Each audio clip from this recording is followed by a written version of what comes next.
ఓం శ్రీ సాయిరామ్. సాయి గురుకులం కార్యక్రమానికి స్వాగతం. బాబా నుండి మనం ఏదైనా పొందాలంటే అందుకు మనకు అర్హత అనేటువంటిది ఉండాలి. అర్హత ప్రకారమే దైవం నుంచైనా సద్గురువు నుంచైనా మనము పొందగలుగుతాం. ఆ అర్హత లేకపోతే మనము అడిగేటువంటిది ఏది కూడా మనము భగవంతుని వద్ద నుంచి పొందలేము. బాబా తమకు వచ్చినటువంటి దక్షిణలో నుంచి ఒక్కొక్కరికి కొంత మొత్తాలను ఇచ్చేటువంటి వారు.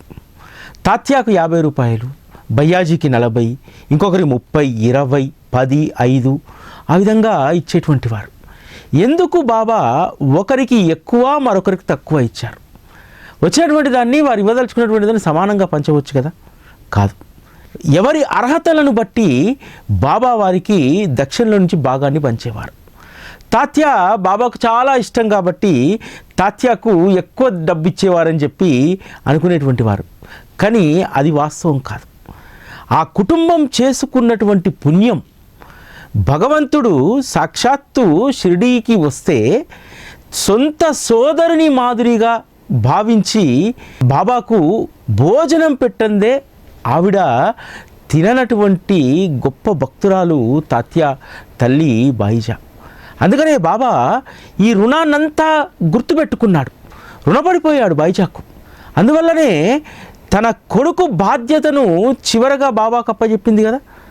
అందుకనే అతడిని ఒక ఉన్నతమైనటువంటి స్థితిలోకి తీసుకురావడానికి బాబా తన దక్షిణలో నుంచి ఎక్కువ భాగాన్ని తాత్యాకు ఇచ్చేటువంటి వారు 50 రూపాయలు. ఆ విధంగా తాత్య ఒక ఉన్నతమైనటువంటి స్థితికి వెళ్ళగలిగారు. బాబా బాయిజామాకు ఇచ్చినటువంటి మాట ప్రకారం తాత్యాను ఆ ఊర్లో సంపన్నుల్లో ఒకరిగా బాబా చేయగలిగారు. ఇదంతా ఎలా సాధ్యమైంది? బాయిజామా చేసినటువంటి సేవ. బాబా తింటే తప్ప నేను తినను అనేటువంటి ఆ దీక్షను బూనింది కదా, అదే బాబా వారి కుటుంబానికి రుణపడేలాగా చేసింది. మనం చాలామంది బాబాకు రుణపడేటువంటి విధంగా మన జీవితాలు ఉన్నాయా లేవా? ఖచ్చితంగా ఆ విధంగా మన జీవితాలను మలుచుకోవాలి. బాబాకు సంబంధించినటువంటి సేవలో మనం మన సంపాదనలో కొంత భాగాన్ని వెచ్చించగలిగితే అప్పుడే మనము బాబా నుంచి కొంత తీసుకోవడానికి అర్హత సాధిస్తాం. అది రూపాయ, అనానా, లేకపోతే 1,00,000 రూపాయలు అనేటువంటిది కాదు. నీవు ప్రేమపూర్వకమైనటువంటి భావనతో, ప్రేమపూర్వకమైనటువంటి మనస్సుతో సమర్పించేటువంటిది అది ఎంతైనా సరే అది బాబా మనకు రుణపడి ఉండిపోవడానికి దోహదపడుతుంది. బాబా సేవలో ఉండడం అంటే బాబా మనకు రుణపడి ఉండేలాగా బాబాను మనం చేసుకోవడం. ఎందుకంటే ఎక్కడైనా సరే మనము విత్తు నాటితేనే కదా మొలకెత్తి ఆ మొలక కాస్త వృక్షమై ఫలాలను పూలను ఇస్తుంది. బాబా దగ్గర మనం ఆ అర్హత సాధించుకోవాలంటే ఖచ్చితంగా వారు చెప్పినటువంటి సేవా మార్గంలో మనము కొంత ధనాన్నైనా మనము వెచ్చించగలగాలి. ఎందుకంటే బాబాను మనము ఏదైనా అడగాలంటే అడిగేటువంటి అర్హత మనకుందా లేదా, ఆ అర్హతను బట్టే ఇచ్చేటువంటి వాళ్ళు ఇస్తారు. ఒకసారి ఒక భక్తుడు బాబా దగ్గరికి వచ్చి బ్రహ్మము గురించి వివరించమండి అని చెప్పి అడుగుతారు. బాబా అప్పుడు ఒక విషయం చెప్తారు. ఒక పంజాయి బాగ్చంద్ మార్వాడి దగ్గరికి వెళ్ళి ఒక 100 రూపాయలు తీసుకొచ్చి నాకు దక్షిణ ఇవ్వు అని అంటారు.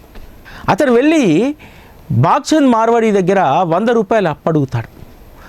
ఎందుకోసమని బాగ్చంద్ అడుగుతారు.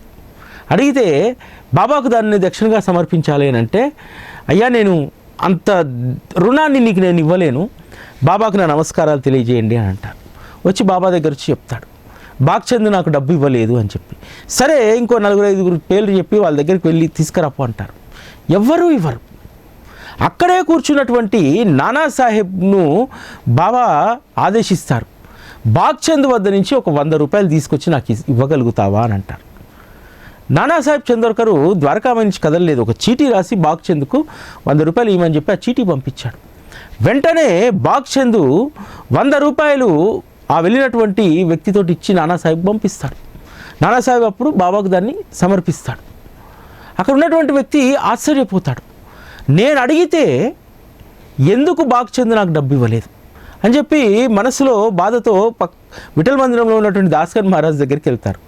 వెళ్ళి దాస్గన్ మహారాజ్ అడుగుతారు, మహారాజ్ ఈరోజు ద్వారకామాయిలో విధంగా జరిగింది, నానాసాహెబ్కేమో చీటీ మీద రాసి పంపిస్తే డబ్బు వచ్చింది, నేను వెళ్ళి అడిగినా ఇవ్వలేదు బాగ్చంద్, వారిలో ఉన్నదేమిటి నాలో లేనిదేమిటి, నాకెందుకు ఇవ్వలేదు, అందున బాబా పేరు కూడా వాడాను, నేను బాబాకు దక్షిణ ఇవ్వాలి, తర్వాత నాకు డబ్బు వచ్చిన తర్వాత దాన్ని చెల్లిస్తా అని చెప్పినా సరే బాగ్చంద్ నాకు ఇవ్వలేదు డబ్బులు అని అంటారు. అప్పుడు దాస్గన్ మహారాజ్ చెప్తారు, ఎవరైనా సరే మనకు ఏదైనా ఇవ్వాలంటే పుచ్చుకునేటువంటి వ్యక్తి యొక్క అర్హతను బట్టే వారు ఇవ్వడం జరుగుతుంది. నువ్వు 100 రూపాయలు తీర్చడానికి కొన్ని సంవత్సరాలు పడుతుంది. నానాసాహెబ్ లాంటి ఒక ప్రభుత్వ ఉద్యోగి ఉన్నత స్థితిలో ఉన్నటువంటి వారు మరుసటి షిరిడి యాత్రలో బాగ్చంద్కు 100 రూపాయలు ఇవ్వగలుగుతాడు. కాబట్టి నానాసాహెబ్కు అర్హత ఉంది, అందుకనే బాగ్చంద్ ఇచ్చారు. నువ్వు 100 రూపాయలు అప్పు చేస్తే దానిని వెంటనే తీర్చేటువంటి అర్హత నీకు లేదు, చాలా సమయం పడుతుంది. కాబట్టి ఇక్కడ అర్హతే ప్రధానం. మనం ఎవరినైనా ఏదైనా అడగాలంటే ఖచ్చితంగా మన అర్హతను వారు చూస్తారు. అదేవిధంగా బాబా కూడా మన అర్హతను ఖచ్చితంగా పరిశీలిస్తారు.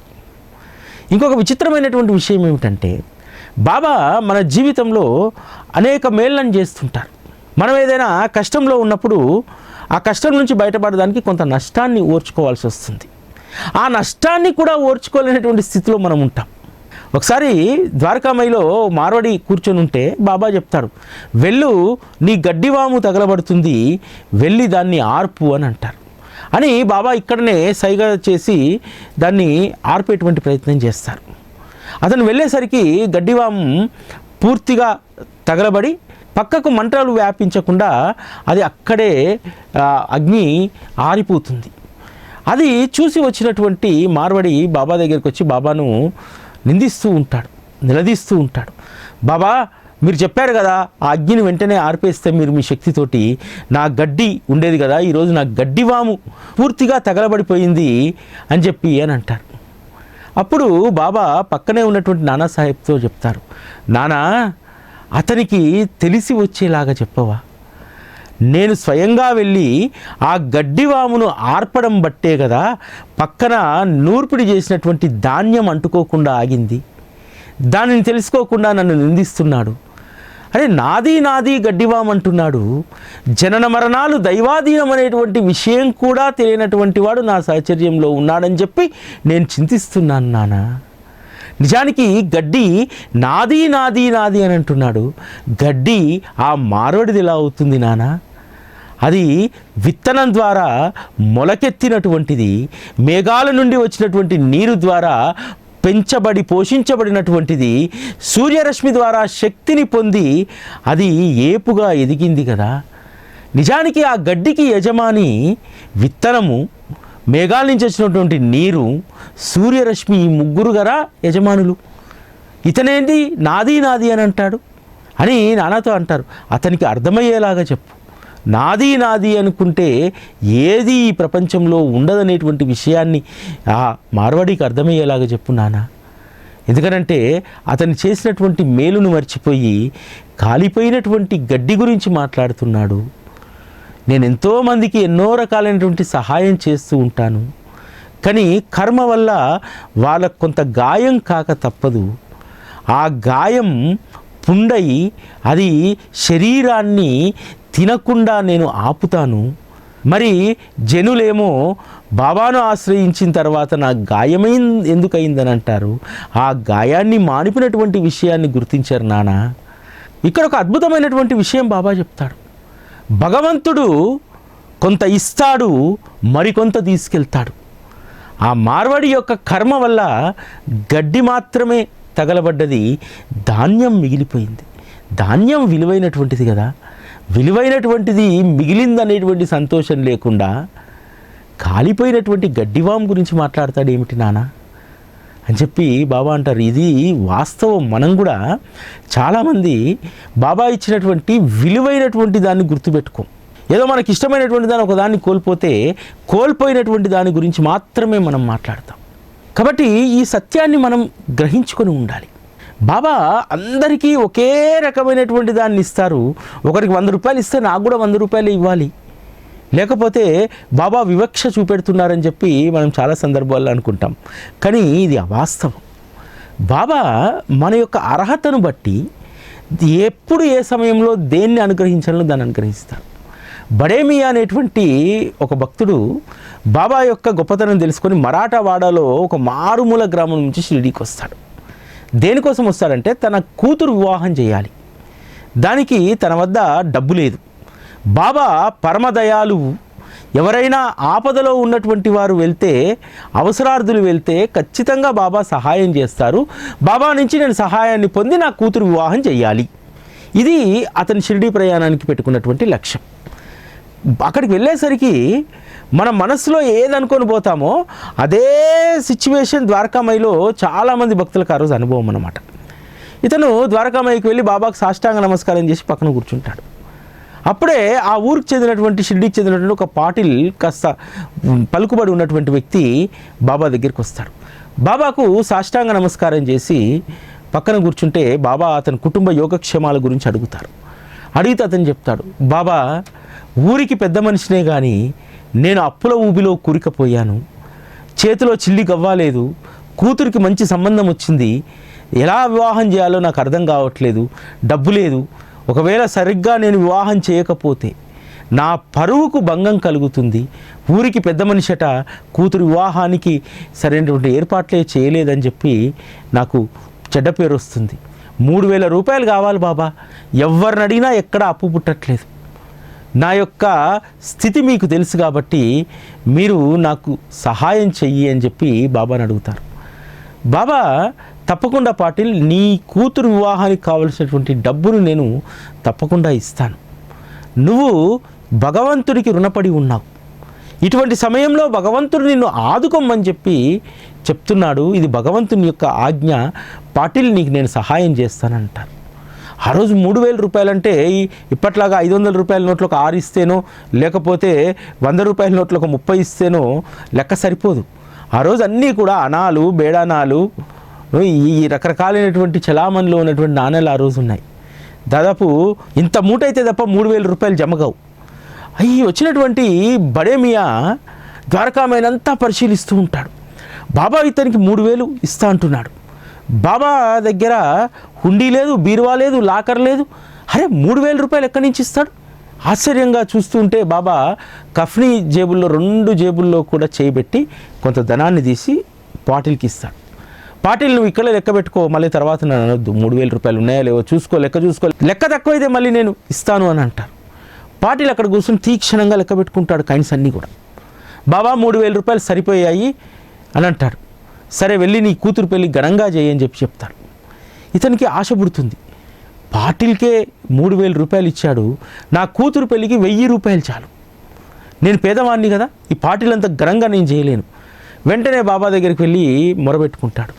బాబా, నా కూతురు వివాహం చేయాలి, డబ్బు లేదు, 1,000 రూపాయలు ఇస్తే నా కూతురు వివాహం చేస్తాను అని చెప్పి బాబాని అడుగుతాడు. సరే ఒక పని చేయి, నేను డబ్బు ఇస్తాను, నీ ఉత్తరీయాన్ని చాపు అని అంటారు. బాబా కఫ్నీ జేబులో నుంచి చేయబెట్టి తీసి నాణ్యాలు కొన్ని అతను ఉత్తరీయంలో పోస్తాడు.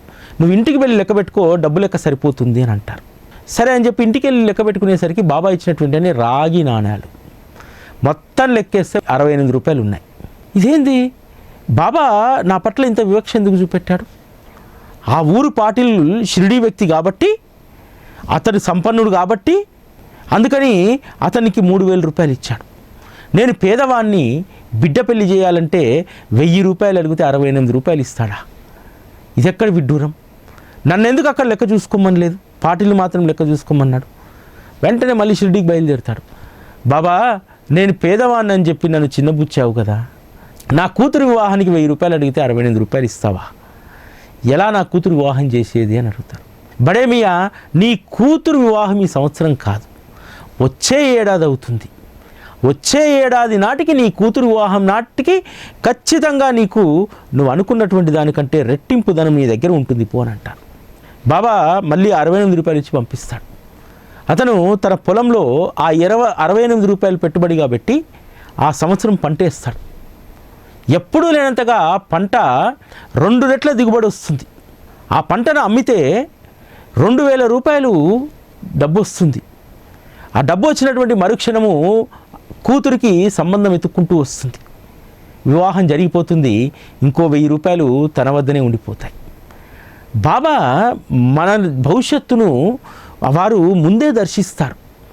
ఏ సమయాల్లో మనకి ఏం కావాలి, మనకు ఎప్పుడు ఏమి ఇవ్వాలి, మన అర్హత ఏమిటనేటువంటిది బాబాకు మాత్రమే తెలుసు. ఆయాచితంగా ఎవరికి ఏమి ఇవ్వరు.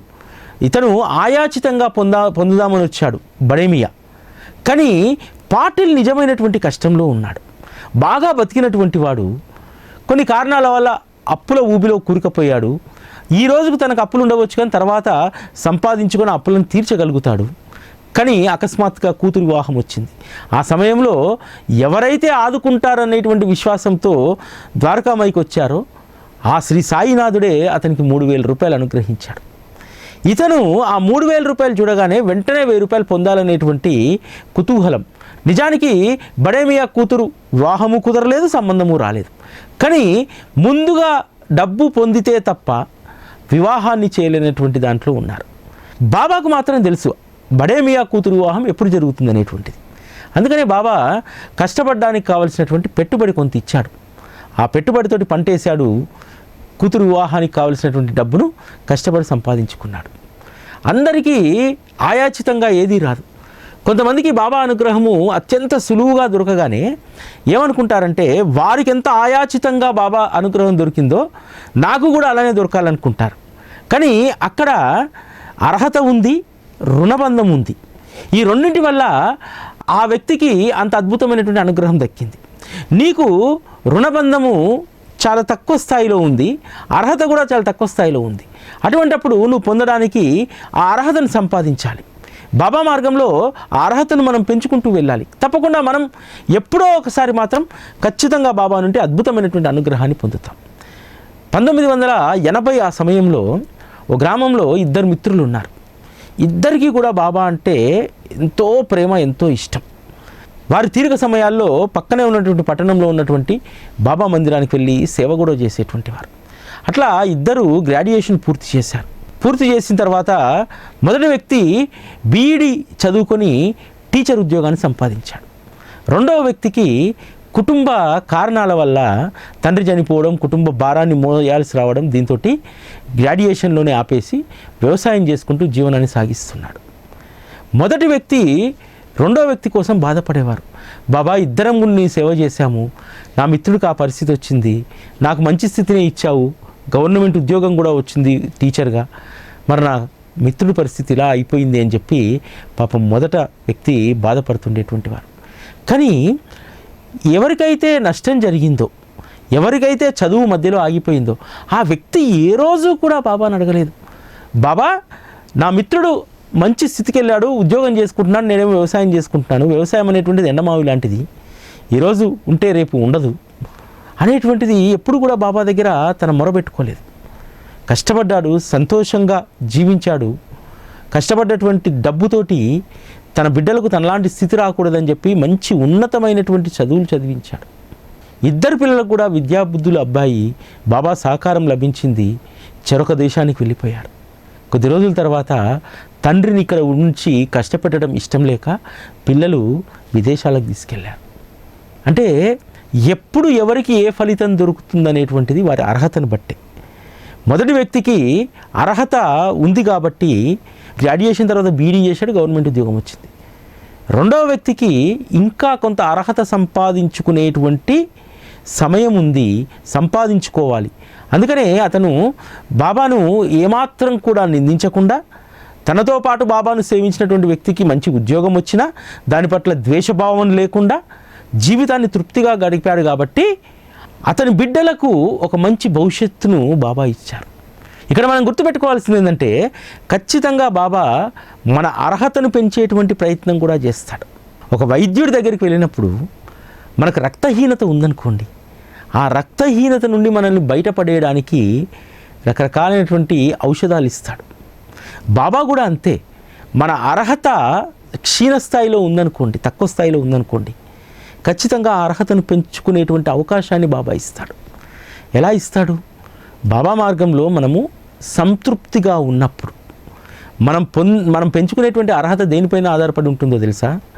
బాబా సహచర్యంలో కష్టాన్ని దుఃఖాన్ని సమానంగా ఓర్చుకున్నప్పుడు, సుఖావస్థలో ఎగిసిపడిపోకుండా, దీనస్థితిలో కుమిలిపోకుండా, ఇటువంటి స్థితిని మనం ఎవరమైతే పొందగలుగుతామో, ఈ విధంగా ఉండగలుగుతామో, ఖచ్చితంగా బాబా యొక్క అనుగ్రహం మనకు దక్కుతుంది. మన అర్హత పెరుగుతూ ఉంటుంది. ఏదైనా సరే, ఒక ఉద్యోగం సంపాదించాలన్నా సరే ఈరోజు కావాల్సినటువంటిది ఏంది? 10వ తరగతి చదివినటువంటి వారిని సాఫ్ట్వేర్ రంగంలోకి తీసుకోరే, డిగ్రీ పాస్ అయినటువంటి వాళ్ళని ఐఏఎస్ ఆఫీసర్ చేయరే. దానికోసము నిరంతరం శ్రమించాలి. అదే పనిగా, అదే ధ్యాసగా, అదే ధ్యేయంగా అందరం పనిచేయాల్సి ఉంటుంది ఆయా స్థాయిలను పొందడానికి. బాబా మార్గం ఇందుకు భిన్నమైనటువంటిది కాదు. లౌకికంగా మన అర్హత పెంచుకోవడానికి ఏ విధంగా చదువు, తెలివి, విద్య ఏ విధంగా అవసరమో, బాబా వద్ద కూడా మనం ఉండాల్సినటువంటి స్థితి, మన యొక్క ప్రవర్తన, నైతికత, ఇవన్నీ కూడా అర్హతలు పెంచుకోవడానికి ఉపయోగపడతాయి. ఇవన్నింటినీ వదిలేసి బాబా నాకు అనుగ్రహాన్ని ఇవ్వట్లేదు అనేటువంటిది ఆ మాట చాలామంది చెప్తూ ఉంటారు. నీవు శ్రీ సాయి అనేటువంటి నామాన్ని తలవడమే బాబా నీకు ఇచ్చినటువంటి ఒక అద్భుతమైనటువంటి వరం. ఆ వరం లభించినటువంటి వారు దాని ద్వారా దేనినైనా పొందవచ్చు. పెద్దవాళ్ళు అంటారు కదా, ఎవరు ఎంత చేసుకుంటే అంత అనుభవిస్తారు అని చెప్పి. అదేవిధంగా బాబా వద్ద మనం ఎంత నిస్వార్థంగా ఉంటే, ఎంత నిబద్ధతతో ఉంటే, ఎంత శ్రద్ధతో ఉంటే అంత పొందగలుగుతాం. ఇదే తప్ప మరొక మార్గం ఇంకొకటి లేదు. కాబట్టి మన అర్హతను పెంచుకునేటువంటి పనిలో మనం ఉండాలి. బాబా చెప్పినట్టు జీవించడం, బాబా మార్గంలో మనం ఉన్నందుకు గర్వపడడం, ఇది మనకు దొరికినటువంటి ఒక వరంగా భావించడం, ఇటువంటి జీవనాన్ని సాగిస్తే నిజంగా కష్టాలు, దుఃఖాలు అనేటువంటివి బాధించవు. బాబా మనకిచ్చేటువంటి గొప్ప వరం ఏంటంటే తృప్తికరమైనటువంటి జీవితం. ఆ తృప్తికరమైనటువంటి జీవితాలు గడిపేటువంటి వారిని చూస్తే ఎంత ఆనందం కలుగుతుందంటే ఒక బూస్ట్ అన్నమాట. ఒక సాయిబంధు బాగా వయసు మీడపడ్డది, అయినా సరే తనకు రకరకాలైనటువంటి రుగ్మతలు వస్తూ ఉన్నాయి. ఎందుకంటే 80 ఏళ్ళు దాటిన తర్వాత వస్తూ ఉంటాయి. కానీ ఏ రోజు కూడా బాబాను తను నిందించదు. ఇవన్నీ కూడా నా శరీరం చేసుకున్నటువంటి కర్మల అనుసారమే ఇవన్నీ వస్తాయి. వీటిని నేను మర్చిపోవడానికి, వీటి నుండి ఉపశమనం పొందడానికి, ఈరోజు ఇన్ని మోకాలు నొప్పులు వచ్చినా, నరాలు లాగేస్తున్నా, నేను ఈరోజు ఎందుకు ఇంత నిశ్చింతగా ఉండగలుగుతున్నాను? వాటి పని అవి చేసుకుంటున్నాయి, నా పని నేను చేసుకుంటున్నాను. ఆమె చేసేటువంటి పని ఏమిటి? నామస్మరణ. నా నామస్మరణ నేను చేసుకుంటున్నాను. భగవంతుడు శక్తి ఇచ్చాడు బాబా నాకు. అవి కూడా కర్మానుసారం ఆ కర్మ చేయాల్సినటువంటి పనులు నరాలు లాగేస్తున్నాయి, మోకాళ్ళు లేవనివ్వట్లేదు. ఇవన్నీ కూడా కర్మ. దానికి బాబాను అడ్డుపడమని చెప్పి నేను ఎలా అడుగుతానని చెప్పింది. నిజంగా నాకు ఎంత సంతోషం వేసిందంటే, మన స్థితి కూడా ఇలానే ఉండాలి కదా. ఎప్పుడైనా నాకు మీకు ఎప్పుడైనా సరే ఇటువంటి పరిస్థితి ఎదురైనప్పుడు బాబాను నిందించకుండా మన కర్మానుసారం అవి చేసేటువంటి పనులు అవి చేసుకుంటున్నాయి. కాలు నొప్పి కాలు పడుతుంది, ఏలు నొప్పి ఏలు పడుతుంది, మెడ నొప్పి మెడబడుతుంది. కానీ బాబా మనకు శక్తి ఇచ్చాడు, స్ఫురణ ఇచ్చాడు, తెలివి ఇచ్చాడు, ఎప్పుడూ ఆయన ఎరకలో ఉండేటువంటి జ్ఞానాన్ని ఇచ్చాడు. దీని ద్వారా మనం చేసేటువంటి పని మనం చేసుకుంటూ వెళ్ళిపోతాయి. అవి చేసుకుంటాయి. మనము బాబా స్మరణ, ఎప్పుడూ కూడా గురు కథా శ్రవణం దీంట్లో ఉన్నామనుకోండి, అందులో ఉంటే వీటికి కూడా అలసట వస్తుంది. ఈ రుగ్మతలకు అలసట వస్తుంది. అలసట వచ్చి నెమ్మదిగా అవి శాంతిస్తూ ఉంటాయి. అంటే బాబా మార్గంలో మనకి ఎన్ని ప్రయోజనాలు ఉన్నాయో చూడండి. మనందరం కేవలం వస్తురూపమైనటువంటి ప్రయోజనాన్ని మాత్రమే చూస్తుంటాం. వస్తురూపమైనటువంటి ప్రయోజనం మాత్రమే కాదు, మనకి ఇటువంటి ఇబ్బందులు వచ్చినప్పుడు, శారీరక రుగ్మతలు వచ్చినప్పుడు అవి ఎంత త్వరగా, ఎంత సునాయాసంగా మన నుంచి దూరం కావడానికి, అవి తగ్గిపోవడానికి కారణం ఏమిటి? ఎప్పుడూ మనము బాబాను గుర్తుంచుకోవడం అనేటువంటి ఒక గొప్ప సాధన మనకు ఆయన అనుగ్రహించారు. కాబట్టి బాబా మార్గంలో మనం పొందడానికి కావలసినటువంటి అర్హతను ఎప్పటికప్పుడు పెంచుకుంటూ వెళ్ళిపోదాం. ఇది ఈరోజు సాయి గురుకులం. మళ్ళీ రేపటి కార్యక్రమంలో కలుసుకుందాం. అప్పటి వరకు సెలవు. నమస్కారం. సాయి గురుకులం సత్సంగ మందిర భూదాన సేవ భవిష్యత్ తరానికి సాయి అమృత ధారను అందించే సాయి సత్సంగ మందిర నిర్మాణం, సాయి గురుకులం, ప్రపంచంలోనే తొలి సాయి సత్సంగ పాఠశాల, సాయి తత్వ మాధుర్యాన్ని 10 ఏళ్లుగా భక్తలోకానికి అందిస్తున్న సాయి టీవీ తలపెట్టిన మహాపుణ్య కార్యం, సాయి గురుకులం సత్సంగ మందిర భూదాన సేవలో భాగస్వాములై భవిష్యత్ తరానికి సాయి ప్రేమను అందించండి. భూదాన సేవా దక్షిణ 1 చదరపు గజానికి 35,000, అరగజానికి 17,500, 3 చదరపు అడుగులకు 11,000, కనీస దక్షిణ 5,116 చెల్లించి భవిష్యత్ సాయి తత్వ సంపదను అందించే ఈ మహాయజ్ఞంలో భాగస్వాములవ్వండి. భూదాన సేవా దక్షిణను ఆన్లైన్ ద్వారా 9010084299 లేదా 9848614440 నెంబర్లకు సమర్పించండి. వివరాల కోసం సాయి గురుకులం, సాయి టీవీ, హైదరాబాద్ 9010084299 లేదా 9848614440 నెంబర్లలో సంప్రదించండి.